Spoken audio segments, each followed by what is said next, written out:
Bueno, buenos días con todos.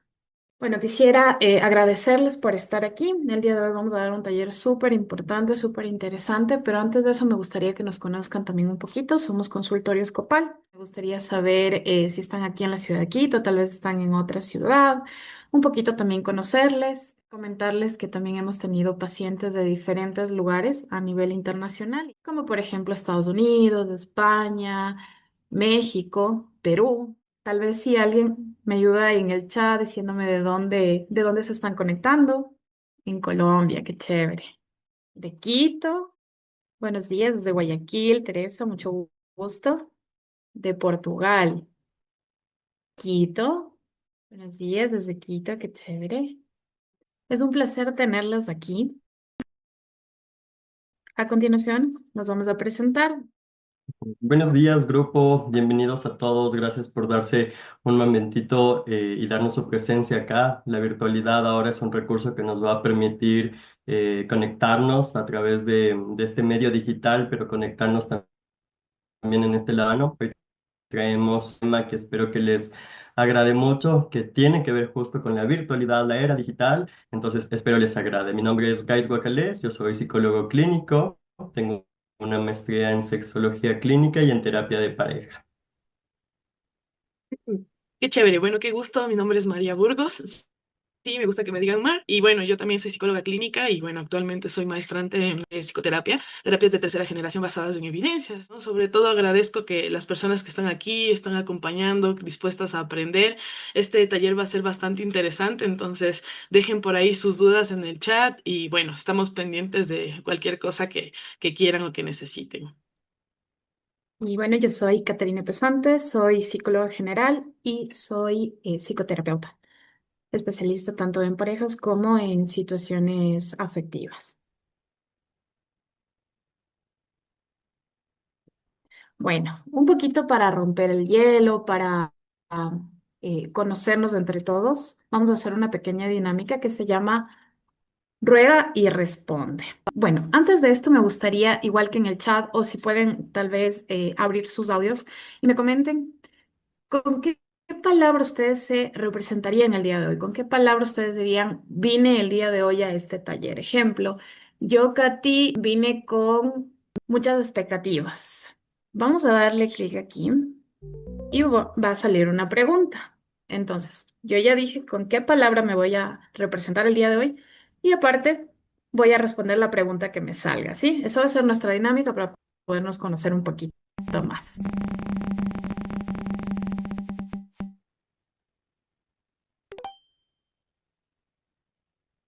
Ok. ¿Qué es lo que más te gusta hacer? Ok. ¿Qué es lo que a mí más me gusta hacer? Amo bailar. Es una de las cosas que más me divierte, me relaja en momentos libres, lo que más disfruto. Pero también disfruto mucho leer. Ahora vamos con la siguiente persona. Vamos a ver a quién le sale. ¿Quién quisiera ser la primera? En el chat me lo puede poner. Ok. Me gusta mucho dibujar, Juan Andrés. Ok.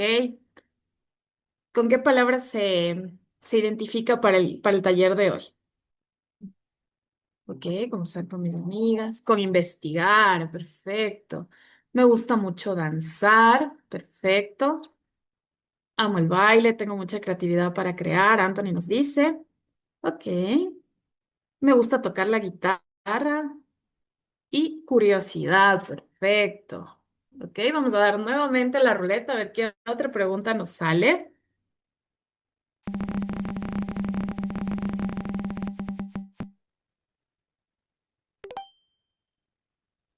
Ok, ¿qué nos gustaría ser cuando seamos grandes? Bueno, esta es una pregunta que generalmente a los niños o a los adolescentes lo hacemos mucho, pero también como adultos también nos la podemos hacer. ¿Qué nos gustaría hacer tal vez de aquí en un tiempo, de aquí en un año, en 2 años? ¿Qué nos gustaría hacer? Por ejemplo, a mí algo que me gustaría mucho sería viajar, justo viajar, cumplir mis sueños con el arte. ¿Ya? ¿Alguien más? Jubilarme para estar con mis hijos, qué chévere. Aprender un nuevo idioma, perfecto, listo. Bueno, cumplir mis sueños, viajar a Italia, qué hermoso. ¿Ya? Una casa en el campo. Muy bien. Ok, bueno, con esto un poquito ya estoy entendiendo, ya nos estamos conociendo. ¿Y por qué hemos intentado hacer también, viajar a Estados Unidos a ver a mi hijo? ¿Cuál es la idea también de este tipo de actividades? Es también ir justamente en esta parte de la virtualidad, en esta parte de cómo generamos vínculos, de lo que queremos, de las expectativas, nos ayuda también a soñar, ¿no? Entonces la idea es con esto también conocernos un poquito, pero también intentar interactuar entre todos, ¿sí? El tema del día de hoy es afecto, amistad y amor. Comprendo mis emociones en un mundo digital. ¿Cuáles son los objetivos de este tema? Principalmente es promover la comprensión y gestión consciente de todas las emociones en el entorno digital, dentro de todas las relaciones interpersonales. Aquí hay que entender que muchas veces, bueno, en la actualidad, la mayoría de vínculos que nosotros generamos o la mayoría de interacciones que nosotros tenemos, sea desde pequeños hasta que seamos adultos, es a través del chat, es a través de WhatsApp, es a través de las plataformas que ahora tenemos. La idea es entender cómo es que lo hacemos, cómo las personas nos relacionamos con los demás. Como objetivos específicos, la idea es conocer las habilidades de comunicación que nosotros tenemos en los vínculos mediados por tecnologías. Conocer también cuáles son los vínculos afectivos que vamos a construir en cuanto a conexiones digitales y sobre todo diferenciar algo sumamente importante que es el afecto sano de la dependencia emocional digital, ¿sí? Obviamente, identificando cuáles son esas señales de alerta para nosotros estar identificando tal vez la relación que yo tengo con mi pareja, la relación que tengo con mis hijos, la relación que tengo con mis amistades, ¿están en qué punto?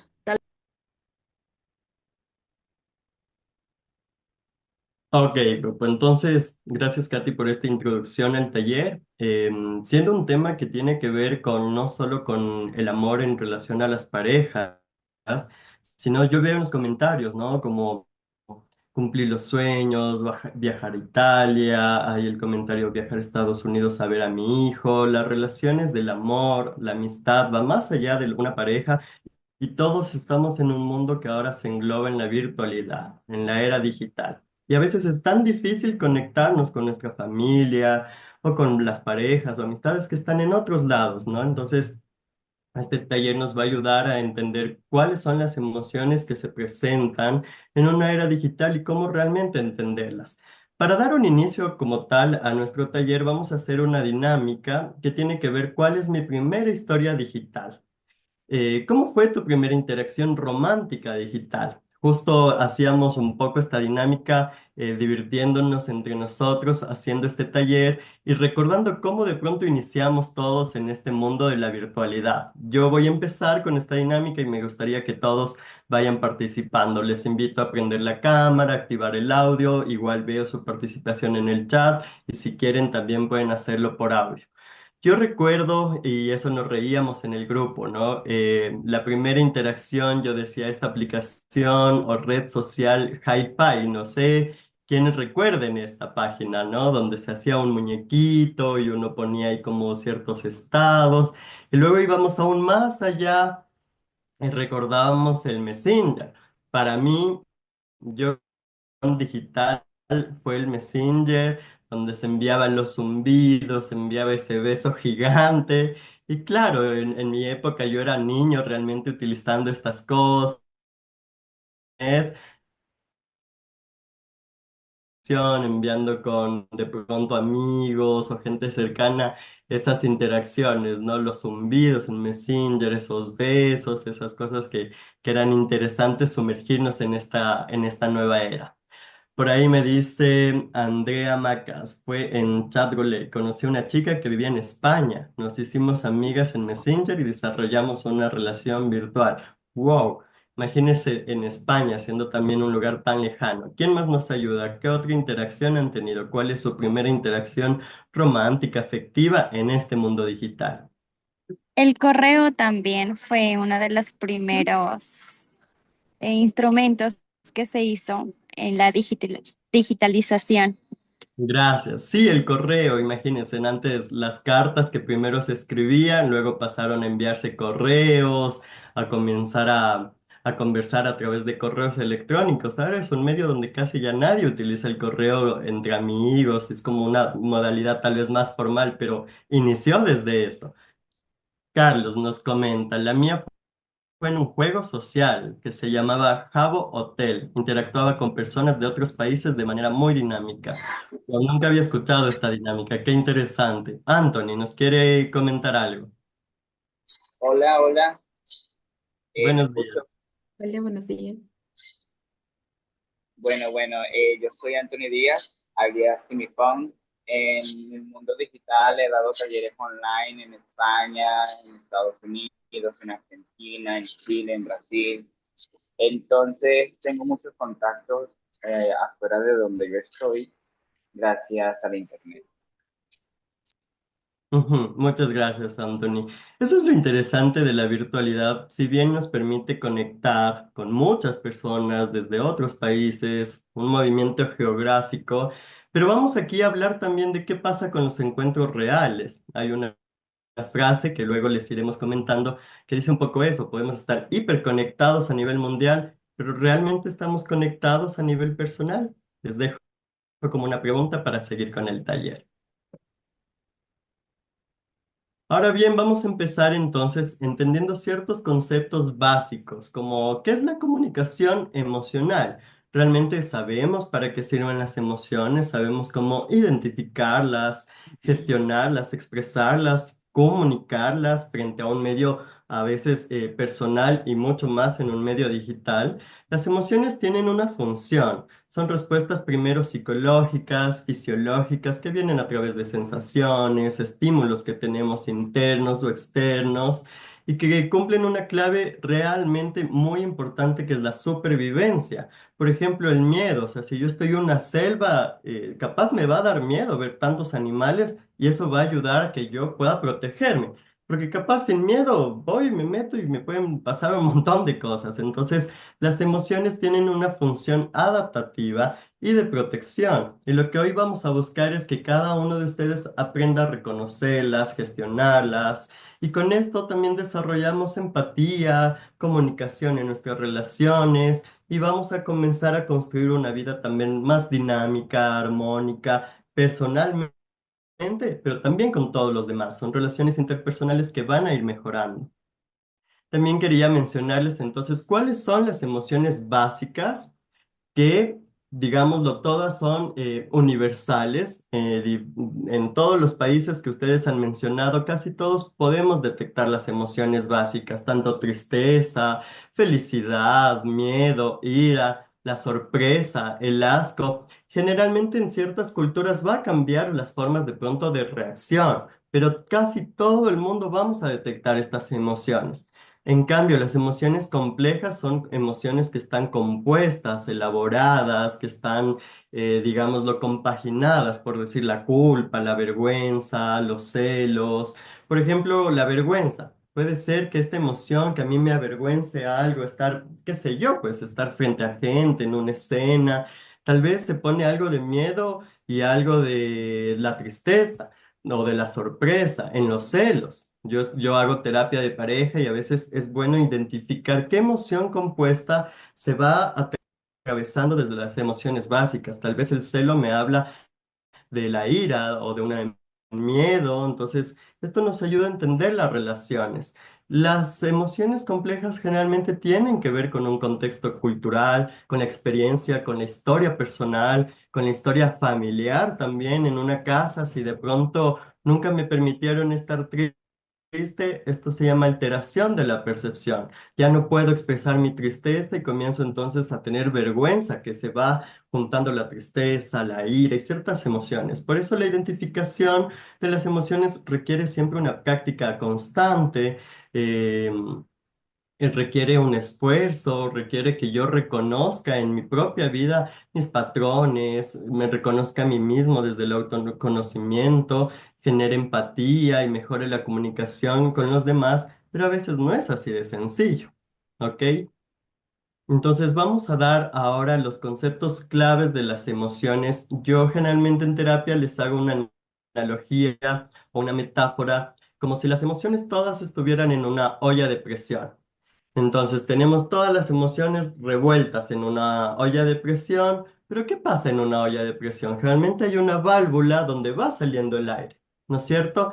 Yo les pregunto ahora a ustedes, ¿qué pasa si en una olla de presión se tapa la válvula? No sale el aire. ¿Qué pasa? Exacto, gracias Angie. Se explota. Esto pasa exactamente lo mismo con nuestras emociones. Pensemos como si todos fuéramos una olla de presión. Vamos a tener las emociones como la ira, que tiene que ver la ira como una emoción funcional, es decir, que yo puedo recibir un ataque o puedo mirar cosas injustas en la vida y me va a enojar, me va a dar ira porque yo necesito pasar a una acción y sobre todo defenderme. Si alguien viene y me insulta de la nada, capaz me voy a enojar porque voy a buscar defenderme. Pero esa es la función de la ira. ¿Qué pasa si esto yo no lo cumplo de una forma funcional? Volviendo a la olla de presión, ¿qué pasa si yo tapo esta válvula? Voy a pasar a explotar. De la ira pasaría a ser el exceso, la agresividad. Ya no me defiendo, sino que soy agresivo. Por otro lado está el miedo, una emoción que nos ayuda a sobrevivir. El miedo nos maneja a través de alertas frente a posibles peligros y la idea es protegerse. Si yo me voy, por decir, a mí me gusta a veces hacer senderismo, me voy a alguna montaña, pero veo el abismo ahí, mi cuerpo se va a poner paralizado un momento y voy a decir, bueno, Bryce, hay que ir despacio porque puedo caerme y capaz puedo hasta morir. Entonces el miedo lo que hace es protegerme. Pero ¿qué pasa si yo tapo esa válvula, no la canalizo de una forma consciente, funcional? El exceso del miedo genera pánico, me quedo totalmente paralizado.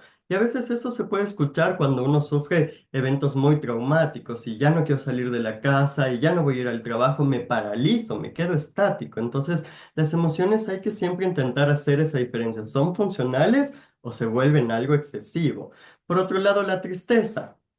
La tristeza en un mundo donde muchas situaciones nos pueden hacer tristes, las injusticias, pero también nos ayuda a tener una función de aceptar las pérdidas y sobre todo encaminarnos un poco a la aceptación. La tristeza tiene la función de pedir consuelo, pedir apoyo, resguardarme. Y a mí me encanta hablar de la tristeza en una lógica que nos permite conectar con el presente. Cuando hablamos, por decir, de los duelos, cuando alguien sufre una pérdida, el duelo cambia un montón las emociones. Primero nos da ira, negamos la realidad, negociamos intentando decir, es que si hubiese hecho eso, capaz esto no hubiese pasado. Si ella hubiese dicho esto, capaz hubiese sido diferente. Como que estamos muy anclados al pasado, la ira, la negación, la negociación, es como emociones que están ancladas al pasado porque aún no aceptamos la realidad. Pero cuando llegamos a la tristeza, generalmente es como tener un cable también a tierra y decir, es que esta es mi realidad y me hace sentir triste eso. Y eso nos da un piso tal vez en nuestra vida para identificar nuestras emociones.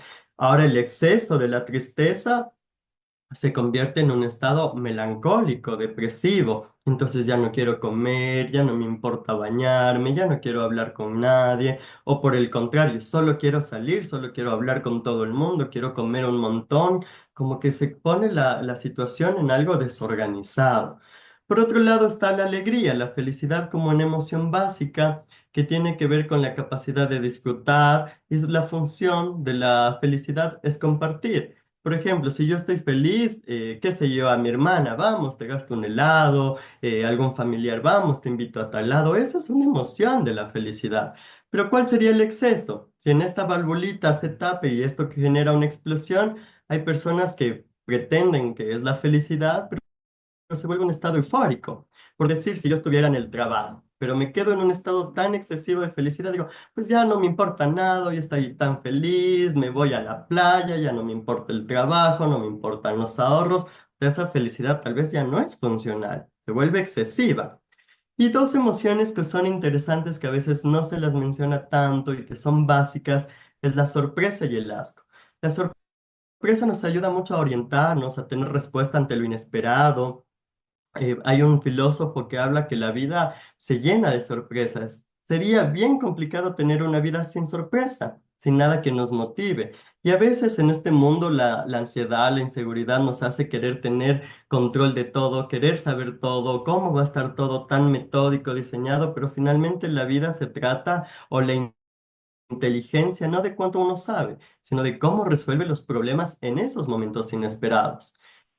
Y finalmente el asco, que es una emoción que nos protege de estímulos dañinos, desagradables, tan fácil detectarla como, qué sé yo, voy a poner la leche para un batido y ya percibo ese olor de una leche cortada que me da asco, entonces yo sé que eso me va a hacer daño. Estas emociones entonces cumplen esta función adaptativa y de protección, ¿ok? Quedémonos siempre pensando entonces en esta analogía para ustedes de la olla de presión.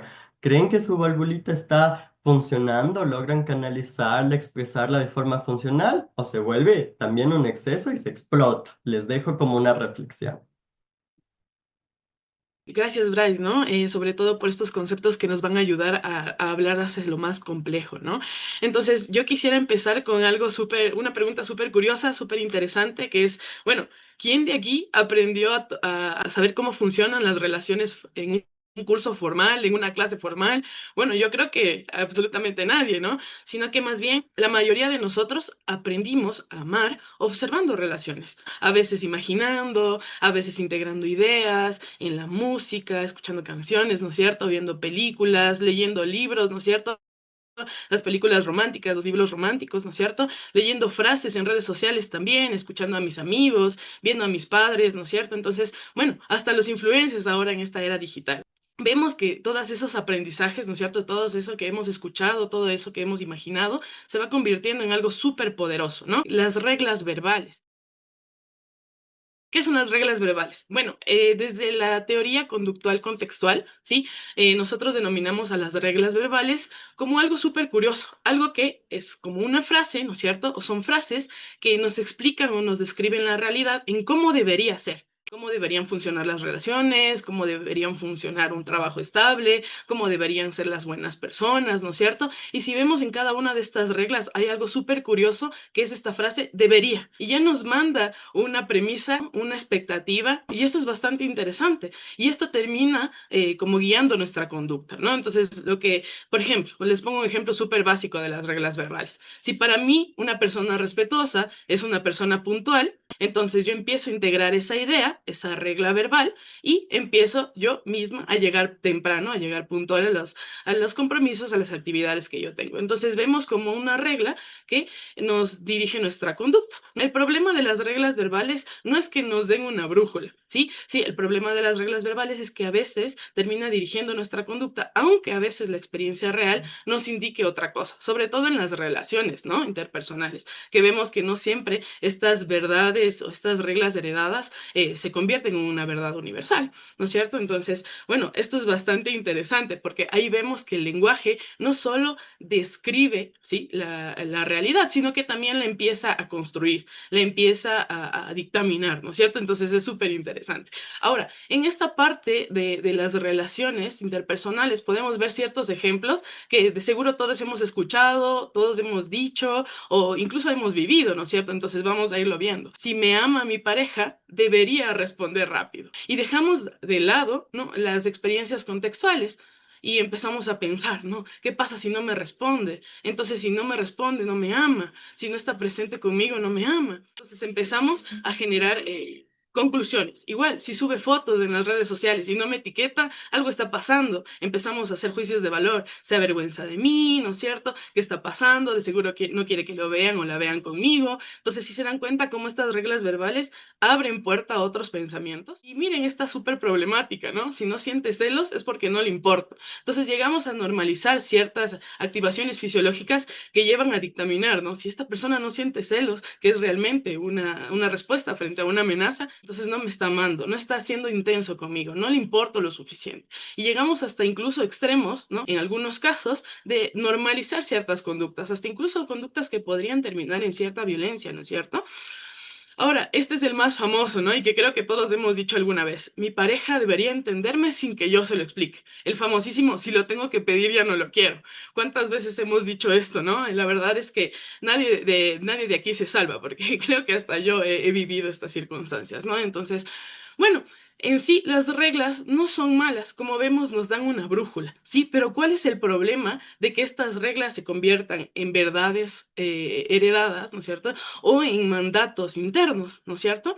Entonces, escuchamos tanto estas frases, que ya dejan de convertirse en opiniones, en expectativas, sino que, como les digo, se convierten en mandatos internos. Es cómo debería funcionar mi relación, ¿sí? Entonces, vamos a ver qué problema hay con respecto a esto.